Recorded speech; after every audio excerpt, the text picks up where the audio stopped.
आज केंजरगडाचं खूप मोठं भव्य दिव्य असं काम सह्याद्री प्रतिष्ठानने भोर राजगड विभागाने पूर्ण केलेलं आहे. आणि लवकरच 1 मेला आपला केंजरगड मंदिराचं लोकार्पण सोहळा होणार आहे. तर पूर्वीच्या काळी छत्रपती शिवाजी महाराज काय करायचे, ज्यावेळी त्यांची मोहीम निघायची त्यावेळी ते आसपास असणाऱ्या सर्व त्यांची कुलदैवत, ग्रामदैवत, गडदेवता यांचं खूप मोठं पूजन करायचे आणि आशीर्वाद घ्यायचे. समर्थ सुद्धा म्हणले, सामर्थ्य आहे चळवळीचे, जे जे कराल ते परंतु तेथे भगवंताचे अधिष्ठान पाहिजे. छत्रपती शिवाजी महाराज असो, धर्मवीर संभाजी महाराज असो, कोणत्याही मोहिमेच्या आरंभी ते आपल्या देवाला, संत सज्जनांना, ग्रामदेवाला, कुलदेवाला कधी नमस्कार करायचे, वंदन करायचे विसरले नाही. कारण त्यांच्या विरुद्ध जी एक शक्ती होती ती खूप मोठी होती.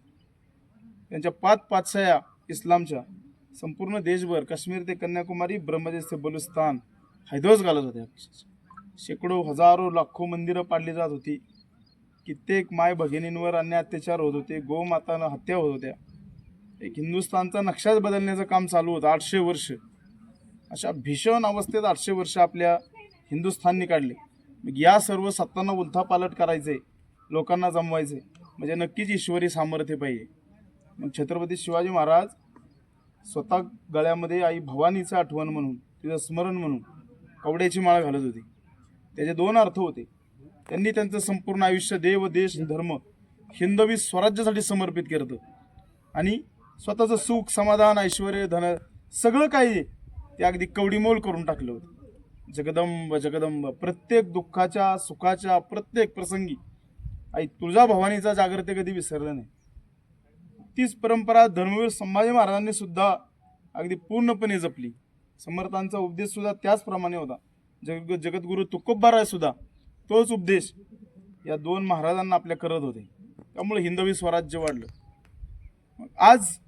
आजच्या काळामध्ये 21व्या शतकामध्ये सुद्धा आपण हिंदवी स्वराज्याचं काम संपूर्ण महाराष्ट्रभर आणि भविष्यात देशभर करणार आहोत.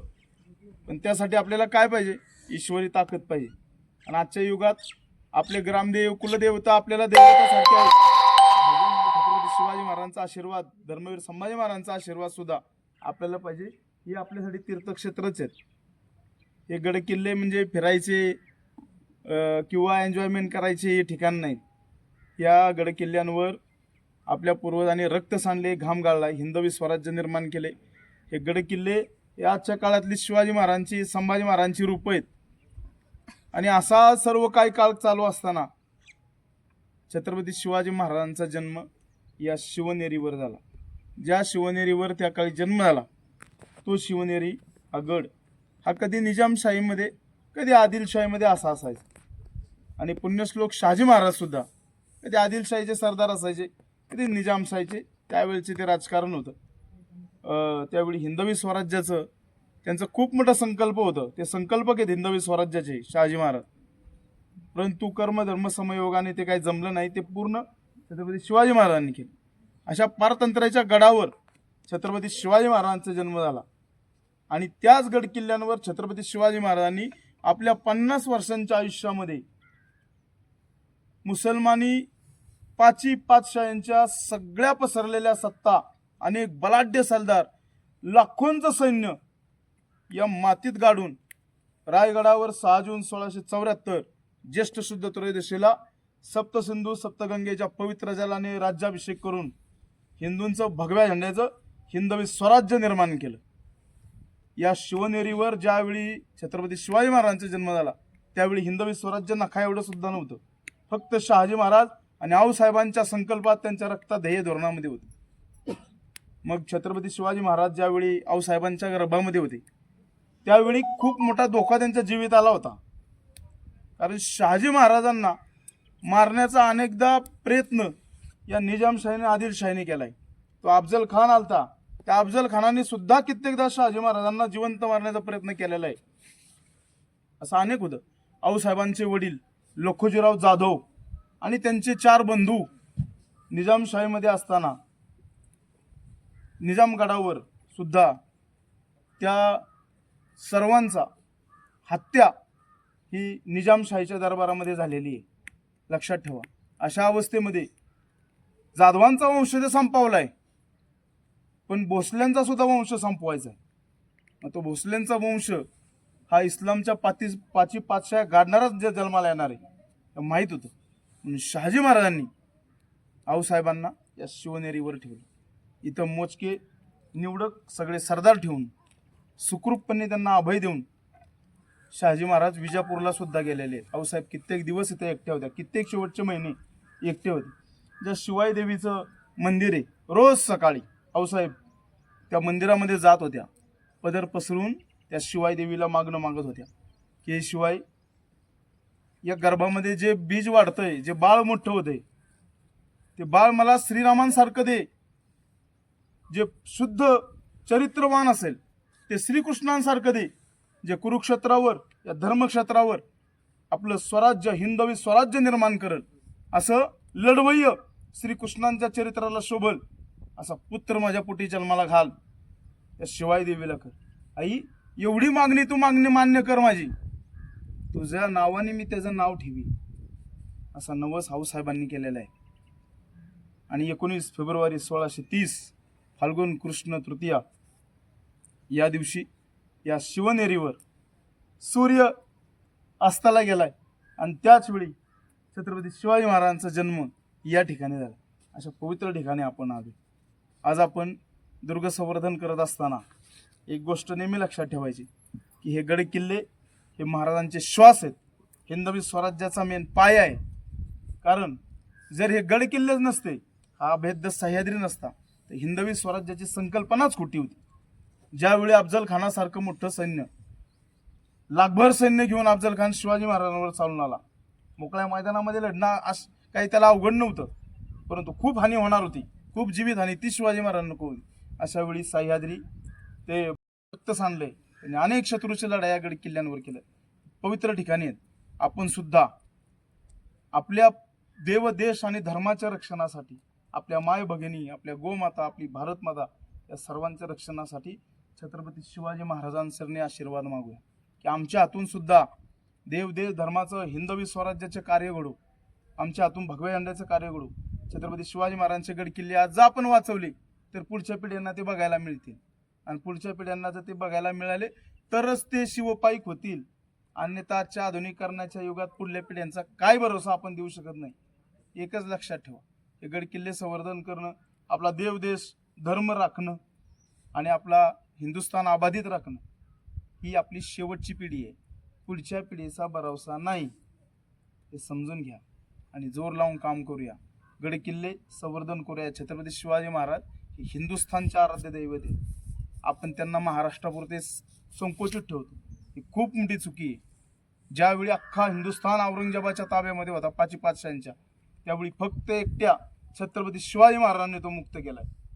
अनेक सरदारांनी, अनेक लोकांनी आपल्या घर, संसार सगळ्यांवर तुळशीपत्र ठेवून समर्पण केले, तेव्हा हिंदुस्थान वाचलाय. 1 इंच सुद्धा जमीन 16व्या शतकात, 17व्या शतकात मराठ्यांनी मोगलांच्या हातात जाऊन दिली नाही. पण जसं ते हिंदवी स्वराज्याचा काळ गेला तसा इराण, इराक, अफगाण, तुर्की, नेपाळ, बांगलादेश, पाकिस्तान असंख्य तुकडे मोगलांच्या अवलादींनी घेतले. आपण काय करू शकलो नाही. आपण हिंदवी स्वराज्याचा, शिवाजी महाराजांचा प्रवास सोडला, तो आपल्याला पुनर्जीवित करायचा.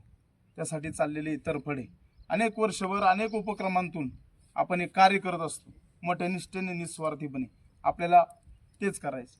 कारण ज्यावेळी आता परवा दिवशी पुण्यतिथी झाली हनुमान जयंतीला, तिथीनुसार आणि 3 एप्रिलला तारखेनुसार रायगडावर ज्यावेळी शेवटचा श्वास छत्रपती शिवाजी महाराजांनी ठेवला, त्यावेळी आपल्या सर्वांसाठी एक आदेश ते देऊन गेलेत. शेवटच्या क्षणी ते बोलले नाही की माझी जहागीरदारी, माझे हे स्वराज्य, माझी ही सगळी इस्टेट, भोसलेंची संपत्ती तुम्ही राखा, असं नाही. तुम्ही सप्तसिंधू, सप्तगंगा मुक्त करा. अजून ते नीट साध्य झालेलं नाही. खूप लांबपर्यंत छत्रपती शिवाजी महाराज तंजावर, तत पेशावर, अवघा मुलूक आपला अजून तो काही पारतंत्र्यात आहे, तो मुक्त करा. असं छत्रपती शिवाजी महाराज काशीचा काशी विश्वेश्वर सोडवा, सप्तसिंधू, सप्तगंगा, हिंदवी स्वराज्यात आणा, जिकडे तिकडे भगव्या अंड्याचं राज्य निर्माण करा. चुकून होऊ नका. पुऱ्या 50 वर्षांच्या आयुष्यामध्ये छत्रपती शिवाजी महाराज एकमेव ध्येय ते जगून राहिले, ते म्हणजे फक्त हिंदवी स्वराज्याचं होतं. आणि त्यांचा त्याग तर खूप मोठा आहे. ज्यावेळी अफजल खानाचं संकट आलं प्रतापगडावर छत्रपती शिवाजी महाराज, त्यावेळी सईबाई साहेब यांनी शेवटचा श्वास घेतला, पण शिवाजी महाराजांना येता आलं नाही. त्यावेळी फक्त 17 महिन्याचं वय होतं धर्मवीर संभाजी महाराजांचं. कुठल्या पित्याला वाटलं नसेल की आज मी माझ्या लेकरापाशी पाहिजे, आई पण नाही आणि वडील सुद्धा म्हणजे महाराज सुद्धा मृत्यूच्या दाढेत आहेत. अफजल खानाला फाडायला गेलेत. लक्षात घ्या, एक चूक सुद्धा महाराजांच्या जीवावर बेतणार होती, पण त्यांचं मन त्यांनी किती कठोर केलं असेल. आपण करू शकतो का? करू शकत नाही.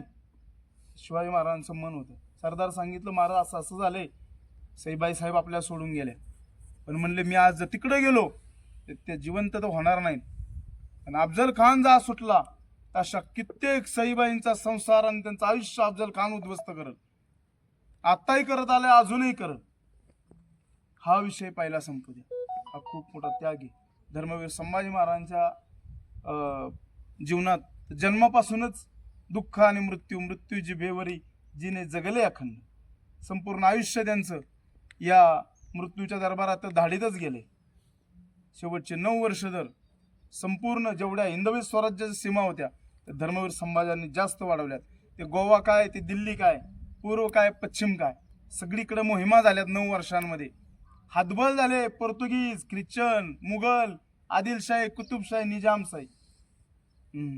एक पत्र आहे कोकणातून गेलेलं आहे औरंगजेबाला. एकेरी उल्लेख आहे त्यामध्ये की संभाजी को कुछ ना कुछ करके मारना होगा, इसने हमारे अल्लाह के घर यानी मस्जिदे सब नष्ट कर दिए. हे पत्र गेलेलं आहे औरंगजेबाच्या दरबारामध्ये. म्हणजे याच्यावर एका पत्रावरून समजू शकतो धर्मवीर संभाजी महाराजांना आपण धर्मरक्षक, धर्मपिता, धर्मवीर का म्हणतो. ते प्रखर हिंदुत्ववादी होते. वयाच्या 32व्या वर्षी औरंगजेबाच्या ताब्यामध्ये सापडले. 40 दिवस औरंगजेब एकच प्रश्न विचारत होता, संभा मुसलमान हो, तुला जीवदान देतो, अख्खा दक्षिण देतो, मला नको. संभाजी महाराजांनी देव धर्माशी तडजोड केली नाही, नखा एवढी सुद्धा नाही. मरण स्वीकारलं. तुळापूरच्या रानामध्ये शेवटच्या दिवशी फाल्गुन कृष्ण अमावस्येला पायापासून डोक्यापर्यंत तुकडे तुकडे तुकडे तुकडे केले. औरंगजेब नाम्यामध्ये या गोष्टी लिखित आहेत, आपण वाचत नाही, वाचल्या पाहिजेत. पायापासून कडब्याचे तुकडे करतो तसे धर्मवीर संभाजी महाराजांचे तुकडे केलेत, कारण प्रत्येक घावाचा वेदना त्यांना व्हाव्या आणि मराठ्यांना ते शव संपूर्ण आयुष्यामध्ये सुख तर मिळालं नाही, मेल्यानंतर नीट अंत्यविधी सुद्धा मिळाला नाही. ओढूबुद्रुकची काही लोक पाण्यातून पोहून आली, थोडंसं मांस घेतलं.